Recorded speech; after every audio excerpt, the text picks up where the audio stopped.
Bonjour, bienvenue à toutes et à tous sur Cocotte TV. Aujourd'hui, nouvelle vidéo de présentation qui porte de nouveau sur un boîtier de chez Fractal Design et qui se nomme Core 3300. Si vous faites appel à vos souvenirs, vous devriez vous rappeler d'un Core 3500 qu'on a découvert en vidéo et aussi en article sur cocotland.com. Un boîtier qui va donc être assez proche mais qui se veut quand même plus accessible puisque le tarif est aux alentours des 60 € pour un boîtier qui est de type ATX et qui fait dans les 8 kg. On se donne rendez-vous tout de suite avec le boîtier.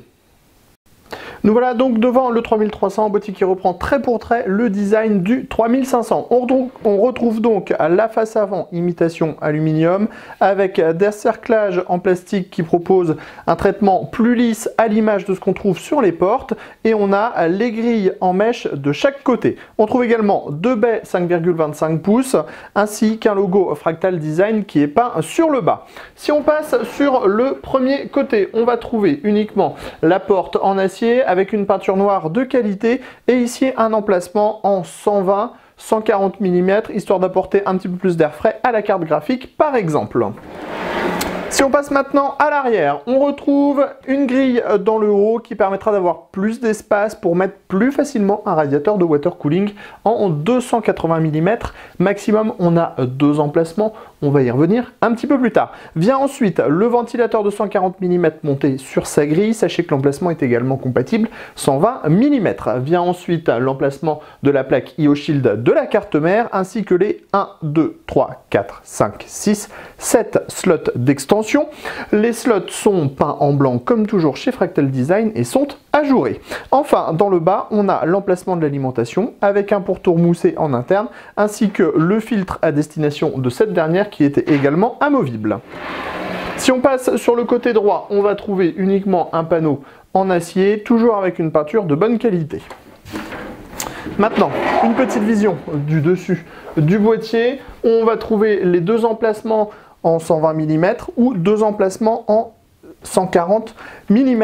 On pourra ainsi mettre un radiateur de water cooling en 240 mm ou en 280 mm selon vos envies. On passe maintenant sous le boîtier. Sous le boîtier, on découvre ici l'entrée d'air pour les ventilateurs. On a ensuite les pieds, donc des pieds qui sont en plastique dur, donc pas les meilleurs au niveau de l'isolation. Et enfin, on a un grand filtre à destination de l'alimentation, mais aussi d'un emplacement additionnel, qui est lui aussi compatible 120 mm et 140 mm. Sans plus attendre, on rentre à l'intérieur de ce 3300. Pour découvrir les entrailles de ce boîtier, il suffit de retirer les vis à main. On en trouve deux de chaque côté. Elles se défont très facilement. Ensuite, on tire les portes. Ces dernières sont libérées. On commence avec le châssis. Au niveau du châssis, on voit qu'on a des passages absolument partout.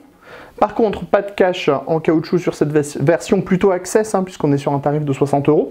On a bien un accès backplate. On voit que les câbles sont gainés noirs, que ce soit pour les ventilateurs ou pour les prises additionnelles.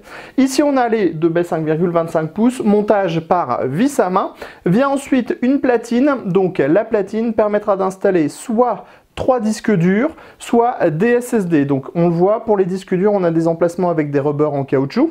On a un emplacement, deux emplacements, trois emplacements, on glisse les disques durs en interne. On pourra aussi installer un SSD, deux SSD, trois SSD et on pourra même cumuler, c'est-à-dire les deux, c'est-à-dire visser un SSD à l'extérieur, ça passe au niveau de la porte, et un HDD à l'intérieur. Donc 3 SSD et 3 disques durs, avec toujours la possibilité d'installer bien sûr des unités de stockage dans le bas.